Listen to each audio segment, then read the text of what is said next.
ভালো একটা বোঝাপড়া এই দুজনের মধ্যে। ঋতু বক্সের ভেতর ঢুকে পড়ছে, নিজেই শট ঋতুপর্ণা। হোয়াট আ গোল! সামনে রয়েছে বাংলাদেশ।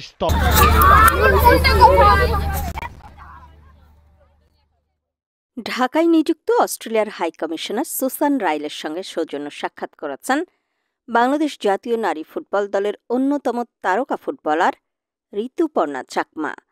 এ সময় অস্ট্রেলিয়ান হাই কমিশন বাংলাদেশের নারী ফুটবল দলের প্রতি শুভকামনা জানিয়ে ঋতুপর্ণা ও তার সতীর্থদের সফল অংশগ্রহণ কামনা করেন।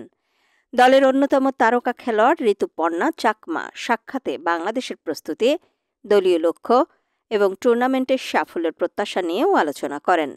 ঋতুপর্ণা চাকমার এই উপস্থিতি ঘিরে অস্ট্রেলিয়ান হাই কমিশনে 5 নভেম্বর এক আনন্দঘন পরিবেশের সৃষ্টি হয় এবং হাই কমিশনার ও অন্যান্য কর্মকর্তারা ঋতুর সঙ্গে গ্রুপ ছবি তোলেন, যা হাই কমিশনের ওয়েবসাইটে প্রকাশ করা হয়। পার্বত্য চট্টগ্রামের পাহাড়ি অঞ্চল থেকে উঠে আসা ঋতুপর্ণা চাকমা মেয়েদের অনুপ্রেরণার এক উজ্জ্বল প্রতীক।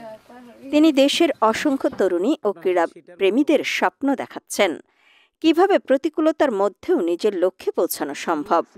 দৃষ্টিনন্দন খেলা, নির্ভরযোগ্য পারফরম্যান্স আর নেতৃত্ব গুণে প্রতিনিয়তই আস্থার প্রতিদান দিচ্ছেন ঋতুপর্ণা। সংসারে অভাব অনটন, পারিবারিক অসুস্থতা, সামাজিক সংকীর্ণতা সবকিছু ডিঙ্গিয়ে দক্ষিণ এশিয়ার শ্রেষ্ঠত্বে পৌঁছেছেন ঋতুপর্ণা। তা শুধু একজন খেলোয়াড়ের নয়, এক নারীর, এক পাহাড়ি মেয়ের। এ যেন নিজেকে নিজেই গড়ার এক সিনেম্যাটিক গল্প। জানা যায়, আগামী বছরের মার্চে অস্ট্রেলিয়ায় অনুষ্ঠিত হতে যাচ্ছে এএফসি উইমেন্স এশিয়ান কাপ।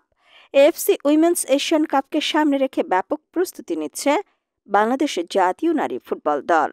প্রথমবারের মতো এএফসি এশিয়ান কাপে অংশ নিতে যাচ্ছে বাংলাদেশ নারী দল, যেখানে তাদের লড়াই করতে হবে শক্তিশালী দলের বিপক্ষে। এছাড়া টুর্নামেন্টের সূচিও চূড়ান্ত হয়ে গেছে। গ্রুপ পর্বে বাংলাদেশ 2টি ম্যাচ খেলবে সিডনিতে, একটি পার্থে। আগামী বছরের 3 মার্চ এএফসি এশিয়ান কাপে অভিষেক হবে বাংলাদেশের। ওয়েস্টার্ন সিডনি স্টেডিয়ামে চীনের বিপক্ষে ম্যাচ দিয়ে লড়াই শুরু করবে আফিদা ঋতুপর্ণারা। 6 মার্চ একই ভেন্যুতে দ্বিতীয় ম্যাচ খেলবে উত্তর কোরিয়ার বিপক্ষে। এরপর গ্রুপ পর্বে তাদের তৃতীয় ম্যাচে উজবেকিস্তানের বিপক্ষে মাঠে নামবে বাংলাদেশের মেয়েরা। পার্থ রেক্টাঙ্গুলার স্টেডিয়ামে এ ম্যাচ অনুষ্ঠিত হবে 9 মার্চ।